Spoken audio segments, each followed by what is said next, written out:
My ex-boyfriend thought I was just his maid with benefits, using me to cook, clean, and bankroll his lifestyle, until I walked away, left him drowning in debt, exposed his lies, and rebuilt my life without him. Hey everyone, so first off, I'm not entirely sure this is the right corner of the internet for this, but I usually just scroll through other people's dramatic tales. This time, I absolutely have to share my own because, honestly, what on earth just happened? If you've ever had that moment where you feel like you're the only one witnessing something bizarre, please chime in because I swear I went into this weekend just feeling a bit uneasy, and by the end, I was ready to literally punt someone, and I mean that with full conviction. So, some background. It's me, Haley, 27 years old, along with Douglas, 28, who I suppose was my boyfriend for nearly 2 years. We've been sharing a place for about 13 months now. It wasn't one of those adorable moved-in-for-love situations. It was mainly practical. His lease was ending, and my apartment was practically falling apart. And to be fair, I thought it would be fun initially, and it was for a bit, until it definitely wasn't. More on that later. This past weekend, we got an invitation to a gathering. It wasn't even from our usual circle.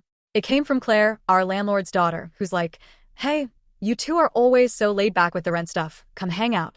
I'd only met Claire face-to-face once before. She's more of a group text person for payment reminders. But Douglas was all for it, insisting it would be great for networking. For what, I have no clue. He always says that about random events. I just thought, sure, because I genuinely hadn't left the house in weeks, and I figured there'd be free snacks, and if it got dull, I could always slip away early. We arrived, and it was considerably more upscale than I'd envisioned. Not lavish, but there were actual glass cups, and a Bluetooth speaker was playing music without sounding like it had a previous life in a toilet, which is a rare find at these casual events. There was an immediate weird atmosphere, though. Claire was wearing this expensive-looking velvet shirt, and everyone seemed to know each other, except for us. Douglas was acting like he was on, I don't know, a TV interview or something. He was overly expressive, laughing too loudly, constantly prodding me as if he wanted me to work the room alongside him. I was primarily there for the refreshments. Initially, I just drifted around, chatting with Claire about our persistently weak shower pressure and the dryer's strange noises. I noticed Douglas was already drinking quite rapidly. He had a second drink in hand before I even finished my first. I lightheartedly joked about him going so hard on a Saturday, and he merely shrugged, muttering something about needing to unwind after a week of my nagging. No hint of a smile. It stung a little, but I just dismissed it. He always has a sarcastic reply, but lately, they've felt more deliberate. I know I can be a bit particular sometimes, but if I don't remind him about the bills, guess who receives the angry text from Claire? Spoiler, it's not him. About 30 minutes in, I realized I was essentially just trailing him, tidying up after him. He was chatting with two guys I barely recognized. I overheard him say, "Oh, Haley's incredibly helpful. I could never keep my place tidy without her." But the way he said it, it wasn't a compliment. It was like he was mocking me. I tried to ignore it again, but then he started rambling about how he never has to worry about late rent because someone is practically his accountant/maid. The guys chuckled, not entirely sure if it was meant to be humorous. I just gave him a look, and he simply winked. I headed to the kitchen for another beverage, but now I was thoroughly irritated. Here's where it takes a turn for the worse. I should probably mention Douglas has always been one of those people whose jokes are actually just thinly veiled insults. If I ever called him out, he'd retort with something like, "Lighten up, it's just a joke. Why are you so sensitive?" But it was always about things I did for him, or things I overlooked, and he never let it go. He'd bring up the time I accidentally shrunk his hoodie like it was a recurring bit. Yet, if I brought up any of his mistakes, it was old news. So, yeah, the entire evening, I watched him just get progressively more intoxicated. I was secretly texting my friend Avery under the table, pleading, "Please distract me before I launch a chip at his head." By, I don't know, maybe 11 o'clock, most people were moderately tipsy, but Douglas was undeniably gone. I tried to get him to drink some water. He ignored me, starting to speak even louder, as if performing for the whole room. Claire came over and sat beside me, quietly asking, "Is he always like this?" I just shrugged. She looked visibly uncomfortable.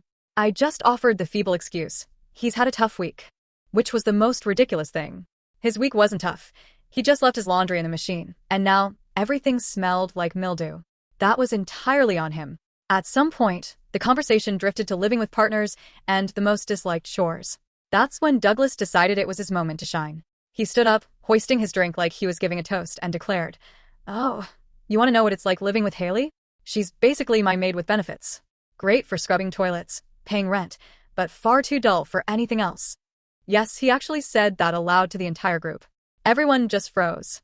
I could see Claire's expression like, did he truly just say that?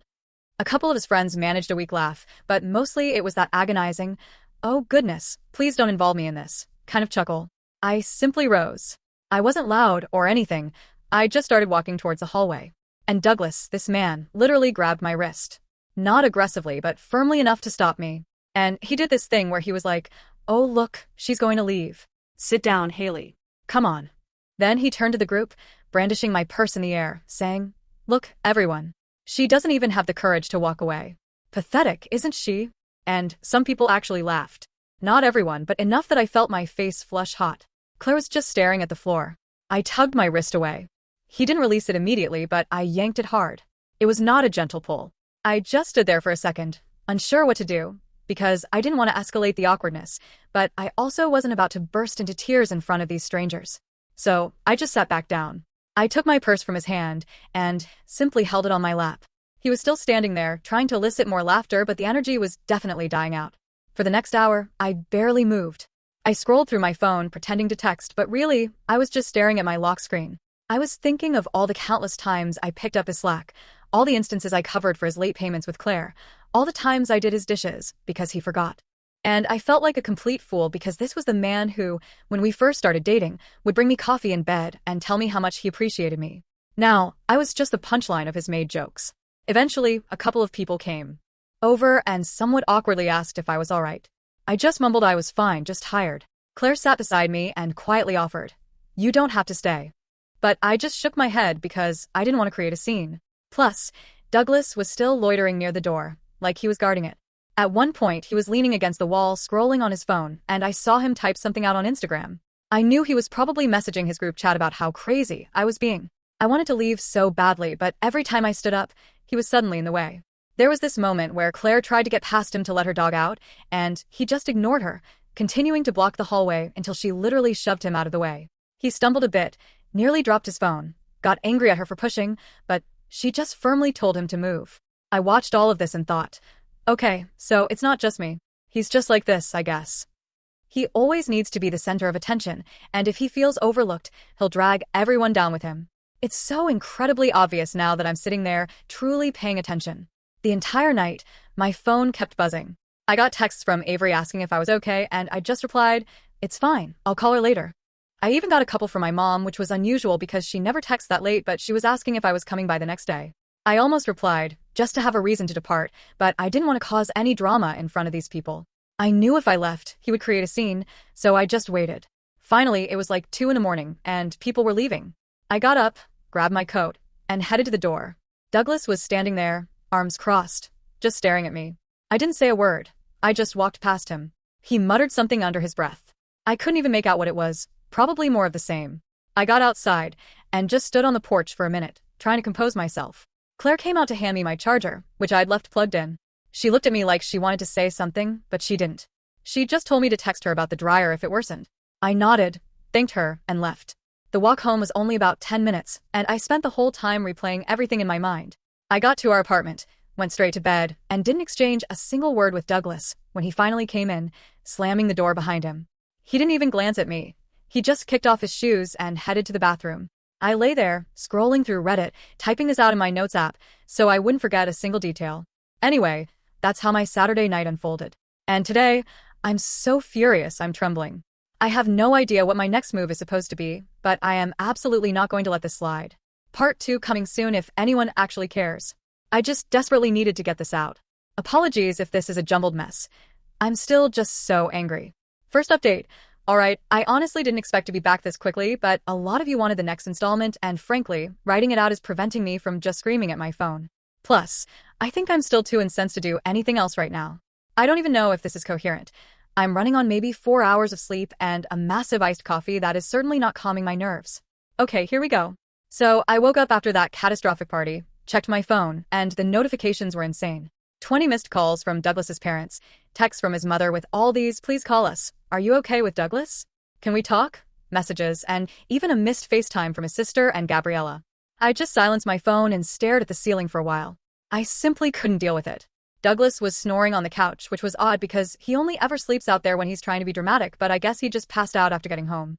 I walked past him to grab some cereal, and he just mumbled something and rolled over.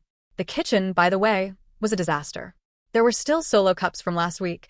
The sink was piled high with his dishes, and the counter was sticky from that time he tried to make homemade margaritas and spilled sugar everywhere. It honestly looked like someone had hosted a toddler's birthday party in there and forgotten to clean up.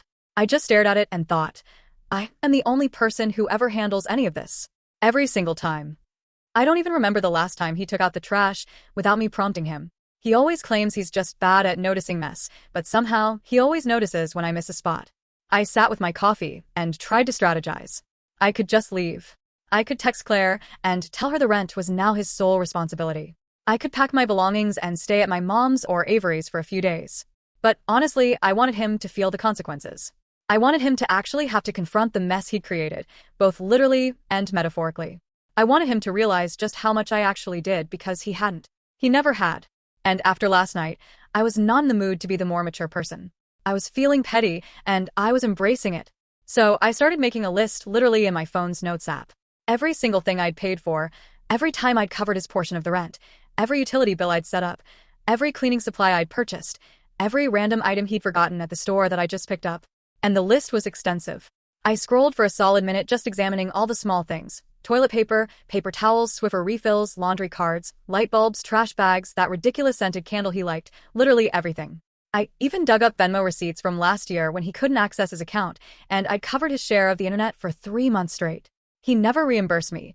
He just kept saying, "I'll get it next time." Right. The more I went through it, the angrier I became. I started taking pictures of my possessions around the apartment. The sofa? Mine. The television? I bought that when I moved in.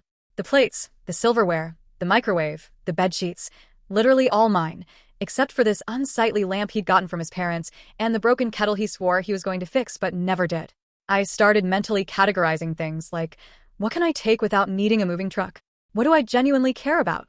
What would he even notice is missing? I texted Avery and asked if I could borrow her car next weekend.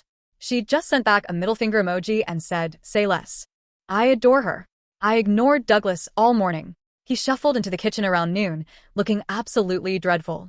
He made a grand production of pouring himself water and rubbing his temples.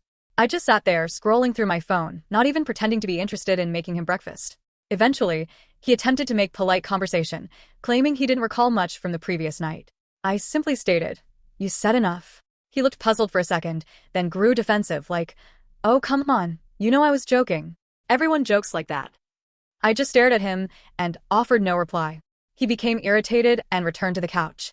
My mom called again, asking if I was coming for dinner. She could tell something was off, but I just said I wasn't feeling well and would text her later. She asked if Douglas was coming, and I just laughed. She didn't press, just said to call if I needed anything. Honestly, I should have told her then, but I didn't want to deal with the whole "we warned you about him" lecture.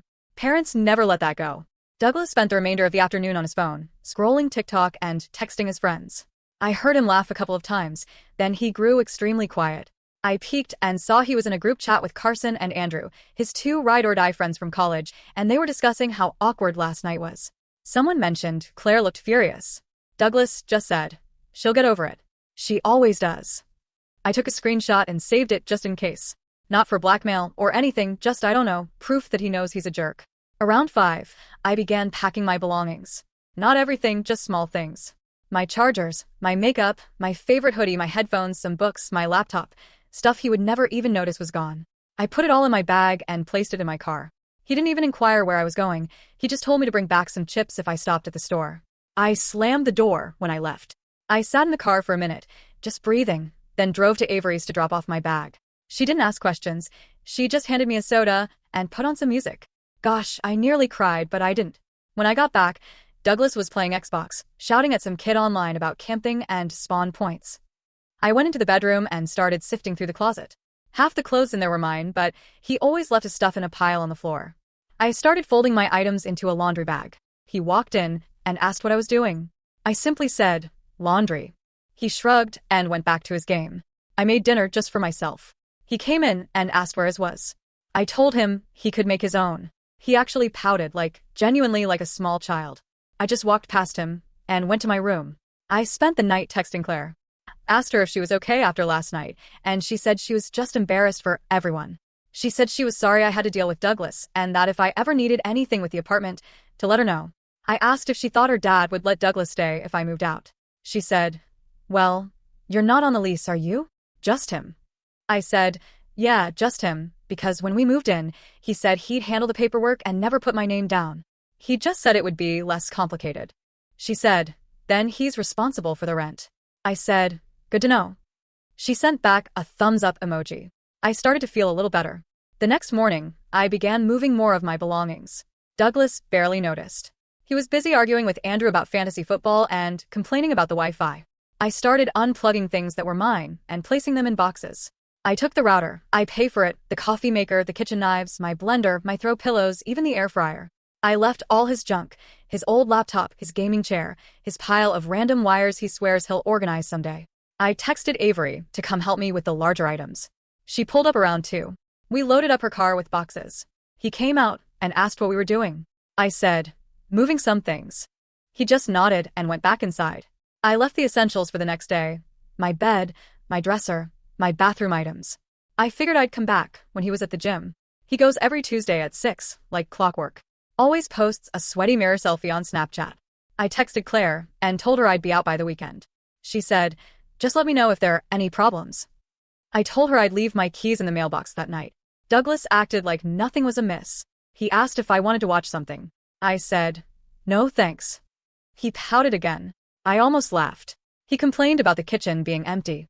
I said, "Maybe go to the store." He said, "Why are you acting like this?" I said, "You know what you did." He rolled his eyes and walked away. I slammed the bathroom door and stayed in there for about 20 minutes. My mom called again. I finally answered and told her I was moving out. She said, "Oh, honey." She didn't even sound surprised. She just said, "Do you need help moving?" I said, "Maybe, but Avery's got it."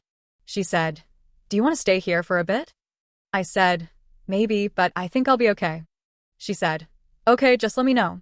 I almost told her everything, but I didn't. So here's where it gets interesting. The next day, Douglas leaves for the gym at 6. I text Avery. She comes over. We grab the last of my things. I leave a note on the counter with a list of everything he owes me for the last year. Rent, bills, groceries, cleaning supplies, all of it, plus a note that read, "Your turn to pay. Don't forget the toilets." I put my keys in the mailbox. I take one last look at the apartment. It looks desolate. His ghost in the air, calling me pathetic. I walk out without a backward glance. I go to Avery's. She hands me a drink and we watch silly YouTube videos for hours. My mom texts to say she's proud of me. I don't reply right away. I just want to be alone for a bit. Later that night, I receive a string of texts from Douglas. He's furious. Says I blindsided him. Says I'm selfish for leaving him with all the bills. Says he can't believe I'd do this to him. I don't reply. He calls me. I ignore it. He calls again and again. I block him. I block his mom. I block his sister. I block Andrew and Carson too, just to be safe. I text Claire and tell her I'm out. She says, "Thanks for letting me know." I ask if Douglas has paid the rent yet. She says, "Not yet." I say, "Good luck with that." So, yeah, that's where I stand. I'm out. I'm gone. And I left him with a mess he can't ignore. He always wanted to be the big shot, the one in charge, the one who never did anything wrong. Now, he gets to figure out how to clean up after himself, literally and figuratively. I'm not saying I'm done either. If he wants to play games, I can play too. But for now, I'm going to let him stew. Maybe now he'll realize who's actually pathetic. Let me know if you want more updates. I have a feeling this isn't over yet. Second update. Okay, so I'm not going to lie, I didn't expect to be posting again this soon, but people keep asking for updates. And honestly, things have gotten messier than even I anticipated. I also kind of need a space to vent, because if I keep yelling about this in my group chat, Avery is going to show up at my door with a bottle and a baseball bat, and I don't know who she'd hit first, me or Douglas. So, right after I moved out, I truly thought Douglas would just disappear. Maybe try to badmouth me to his friends, and then just handle things. But no, he went into full-blown drama mode. I wasn't even out of Avery's car when I got the first furious text, then another, and another. All in capital letters, too. He was claiming I set him up, that I was destroying his life, that his parents were panicking because they thought I was missing, and now they were calling him nonstop asking what happened. Like, buddy, maybe you should have considered that before you started calling me your maid in front of a room full of people. Anyway, I ignored all of it because I wasn't about to play into his manipulative game. Avery kept telling me to block him, and I already had, but he started using different numbers. He sent me a direct message on Instagram, then on Facebook, which I hadn't checked since last year. I just left everything unread. I think he was hoping I'd come back just to silence him, but no, not this time. What I didn't expect was how quickly his financial woes would catch up. Claire texted me maybe 2 days after I left, asking if I knew when Douglas was going to pay rent. I just sent her a screenshot of his last "I'll get it next time" text and said, "Not my problem anymore." She just sent back a string of laughing emojis and then a yikes. Apparently, he told her I'd cover for him if there were any issues, which is hilarious because I literally told her I was out. I guess he genuinely believed I'd keep running his errands from a distance. The group chat drama got spicy here. So, for context, Douglas and I were in a shared chat with a couple of his friends, Andrew, Carson, Gabriella, plus some of their girlfriends, primarily for stupid memes, party invitations, and arguing about where to get takeout. I'd been quiet in there for ages. But I decided, you know what, if he's going to try to spin this like I'm the villain, I'm not staying silent. So, I sent a message, not in a rage, just stating facts. Hey, since Douglas keeps messaging me about abandoning him, here are all the rent receipts. Here's the stuff I paid for. Here are screenshots of his Maid with benefits joke and his texts about having me trained. Not trying to start a war, just clearing up the facts. I'm not going to lie, that chat exploded. Two of the guys tried to defend Douglas, claiming he was just drunk and didn't mean it. Gabriella said she always thought he treated me poorly, and she was glad I finally left. Andrew tried to say I was being dramatic, but I just sent a picture of the note I left on the counter with the total amount he owed me for the year. Silence for about an hour after that. Carson eventually messaged me privately, asking if I was okay and if I needed help moving anything else. I said, "I'm good, but thanks." And he just replied, "Douglas is having a rough time." I didn't respond. Meanwhile, Claire told me her dad was now involved because Douglas had missed rent for the very first time ever, and apparently, he tried to blame me to him too, which, good luck with that, my name isn't even on the lease. Her dad was annoyed and told Douglas he had 1 week to pay or he was out. I could almost visualize Douglas trying to talk his way out of it, all fake charm, but it wasn't working this time. In my regular life, I'm trying to just keep moving forward. I'm at Avery's for a few days, sleeping on her couch, and we're joking about how I should invoice Douglas for maid services. My mom calls every day, asking if I'm okay, and I keep saying I'm fine, but she keeps offering to bring over groceries or pick me up if I need a break. I finally went over there for dinner, and she made lasagna and didn't say, "I told you so," which is basically her version of a hug. He tried texting Avery, asking if she'd talk some sense into me. She sent him a single, "Don't ever text me again," and blocked him. I love her for that. He tried Carson, who just left him on read. Andrew tried to call me, and I let it go to voicemail. He left this rambling message about how Douglas was in a bad place and everyone makes mistakes. I just deleted it. I'm not interested in being guilted into fixing his problems. So, yeah, the social pressure is actually working. People aren't falling for his poor me act.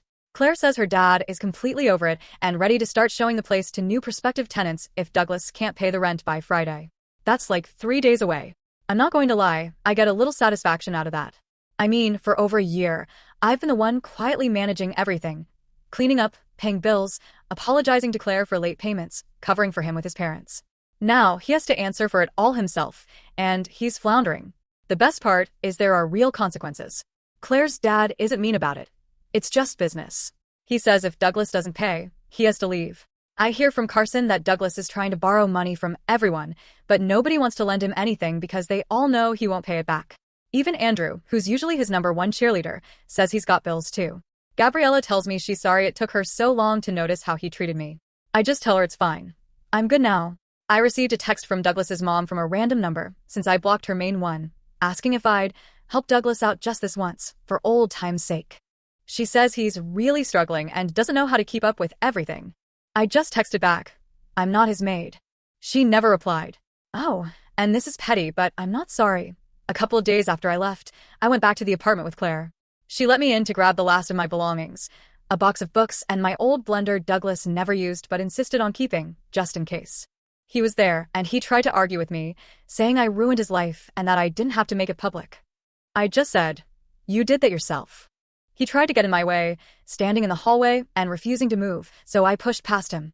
He slammed his door behind me. Claire just rolled her eyes and said, "He's not your problem anymore." I took my stuff and left. So, I don't know. I feel like I'm finally understanding how much of his attitude was just pure entitlement. Like he genuinely believed I'd always cover for him, clean up after him, pay his bills, and just laugh off his jokes. He used to say I was good at keeping things together, but really, he just didn't want to do any of it. And when he got called out, he tried to make me look like the villain. Now he's stuck. He has no one to blame but himself. And every time he tries to portray me as the bad guy, it just backfires. People are starting to see through the act. Even his parents, who used to call me for every little thing. "Haley, did you remind Douglas to call his grandma?"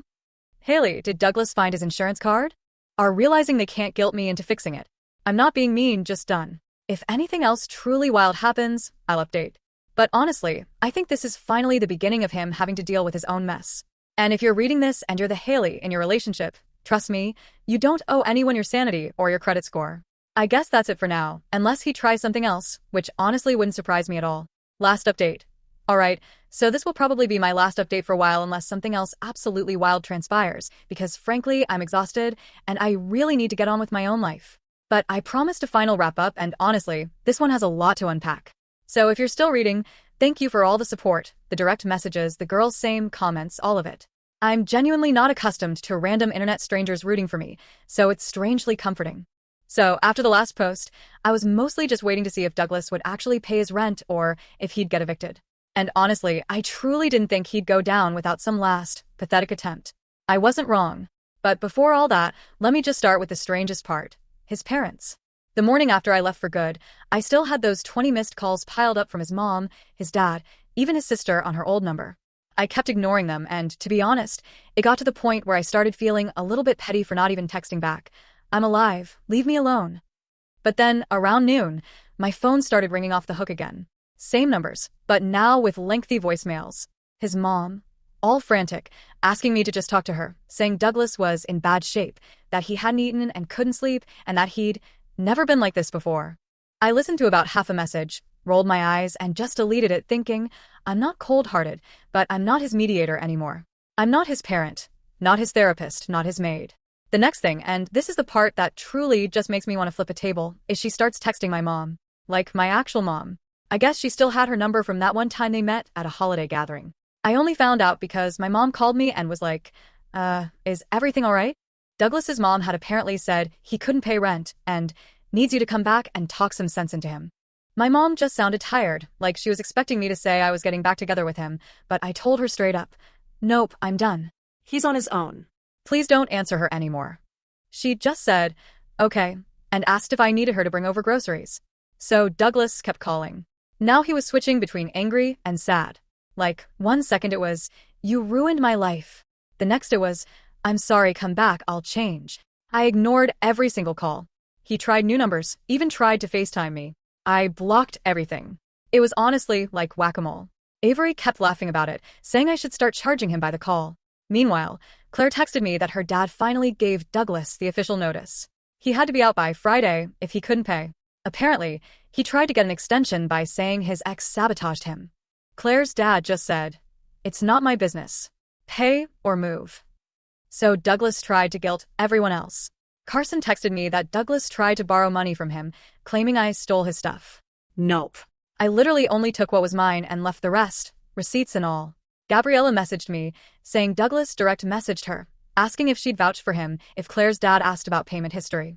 She just sent him a gif of someone laughing, and gosh, that made my night.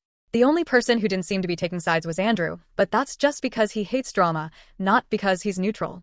He texted me, saying he doesn't want to get involved, which is basically his motto for life. So by Thursday, Claire texted me that Douglas was in full panic mode.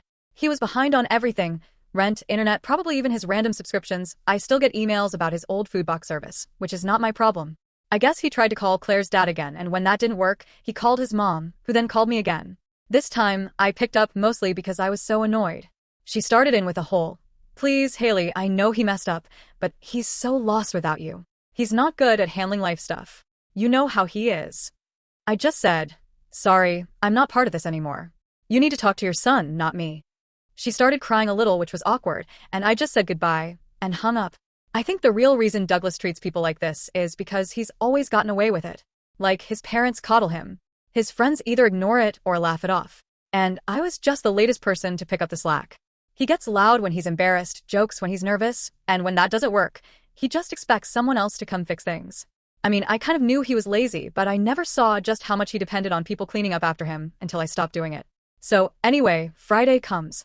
I'm in my new place, which is honestly a shoebox, but at least it's mine. I'm eating leftover noodles, and I get a text from Claire. Just a thumbs up and he's out. Apparently, Douglas didn't pay, didn't pack up half his stuff, just left it there.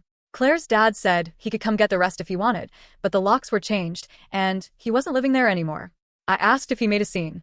She just says he cried a little, slammed the door, and left. I almost feel bad for a second, but then I remember how he acted at that party and I'm just, nah, I don't. And get this. He tries to show up at my new place. Like, literally knocks on the door. I hear it and peek out the window, see him standing there with his hoodie pulled up and holding a grocery bag. I don't open the door. I text Avery, who's actually in the next building over, and she comes out, stands on the sidewalk, just stares at him until he leaves. He doesn't even try to talk to her. He just walks off. Avery texts me, dude is lost. I block his number again, just in case. The next day, I get a letter in my mailbox. It's from Douglas, handwritten, which is wild. He never writes anything unless he has to. It's like 3 paragraphs of apologies, excuses, begging for another chance, saying he can't do this alone, that he didn't mean any of it, blah blah. He even says he'll pay me back for everything if I just come back. I rip it up and toss it, not even tempted to reply. So that's it, I guess. Douglas is out. I'm out. Claire's family is already cleaning the apartment for new tenants. His parents tried everything, even called my mom again. She just ignores them now. Gabriella says Douglas is couch surfing at Andrew's place, but Andrew isn't loving it and is probably going to kick him out soon. Carson's still neutral, but he texted me that Douglas is talking about moving back in with his parents. I'm honestly just glad I'm not the one cleaning up after him anymore. Next time someone calls me boring, I'll just laugh and move on because honestly, I'd rather be boring and free than stuck picking up after some guy who thinks he's the main character. So yeah, thanks for reading my unhinged saga. If you're ever in a situation where you're doing all the work and someone treats you like the help, don't wait for a big epiphany. Just start packing. You'll be shocked how fast the trash takes itself out. And no, I never called his parents back. Not my circus, not my monkeys. If Douglas wants to get his life together, he can start by learning how to do laundry, or at least how to pay his own damn rent. That's all for now. Maybe next time I'll write about something fun.